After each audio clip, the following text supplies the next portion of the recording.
1947 August 14 ഭാരതത്തിൻ്റെ സ്വാതന്ത്ര്യം ലഭിക്കുന്ന അർദ്ധരാത്രി ഈ നാടിനെ രണ്ടായി വെട്ടിമുറിച്ചുകൊണ്ടുള്ള ദുരന്തപൂർണമായ രക്തപങ്കിലമായ ഒരു കാളരാത്രിയായിരുന്നു. വിഭജനത്തിൻ്റെ ആ ദുഃഖ സ്മൃതികൾ പേറിയാണ് ആഗസ്റ്റ് 15 സ്വാതന്ത്ര്യദിനം പിറവി കൊള്ളുന്നത്. Divide me first then divide the country. എന്നെ വിഭജിക്കൂ ആദ്യം, അതിനുശേഷം നിങ്ങൾ രാഷ്ട്രത്തെ വിഭജിക്കൂ എന്ന് പറഞ്ഞ മഹാത്മാഗാന്ധിക്ക് ഈ രാഷ്ട്രത്തിൻ്റെ വിഭജനത്തെ പ്രതിരോധിക്കാൻ കഴിഞ്ഞില്ല. അതിന് ഈ നാട് കൊടുക്കേണ്ടി വന്ന വില 2.5 ലക്ഷത്തിനും 5 ലക്ഷത്തിനും ഇടയിൽ നിരപരാധികൾ ഈ വിഭജനത്തിൻ്റെ ഭീകര കരാള ദിനങ്ങളിൽ റാവൽപിണ്ടിയിലും കറാച്ചിയിലും സിന്ധിലും ലാഹോറിലുമൊക്കെയായി കൊല്ലപ്പെട്ടു എന്നതാണ്.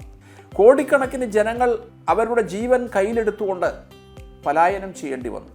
ഭാരതത്തിനും 47 ആഗസ്റ്റ് 14 അർദ്ധരാത്രിയിൽ പിറവി കൊണ്ട പാകിസ്ഥാനും പിന്നീട് കിഴക്കൻ ബംഗ്ലാദേശ് എന്ന രാജ്യമായി മാറുമ്പോഴുമെല്ലാം എല്ലാ രാഷ്ട്രങ്ങൾക്കും ഇത് വേദനാജനകമായിരുന്നു.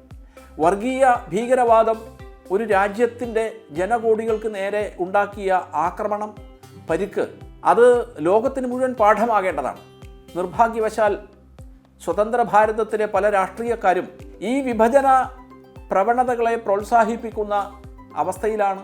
അതുകൊണ്ട് ഭാരതത്തെ വീണ്ടും വിഭജിക്കുവാൻ വേണ്ടി പരിശ്രമിക്കുന്നവർ എല്ലാ തരത്തിലുള്ള വിഭജനവാദവും ഭീകരവാദം തന്നെയാണ്.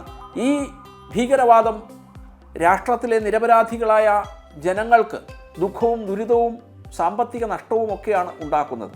സ്വാതന്ത്ര്യ ദിനം നാം വിഭജനത്തിൻ്റെ ദുഃഖദിനങ്ങളും കൂടിയായി അനുസ്മരിക്കേണ്ടി വരുന്നു എന്നത് ലോകത്തിലെ ഏറ്റവും വലിയ ജനാധിപത്യ രാജ്യം എന്നുള്ള നിലയ്ക്ക് ഈ ഭാരതത്തിന് ഒരിക്കലും ഉണങ്ങാത്ത ഒരു മുറിവ് ഓർമ്മയാണ് എന്ന് പറയേണ്ടി വരുന്നു.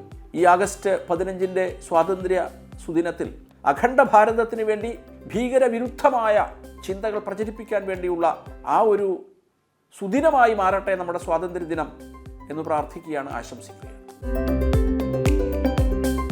ഇന്നലകൾ ഇന്ന് powered by hotel Chitra, pure vegetarian, Marthandam, Kanyakumari, Nagercoil.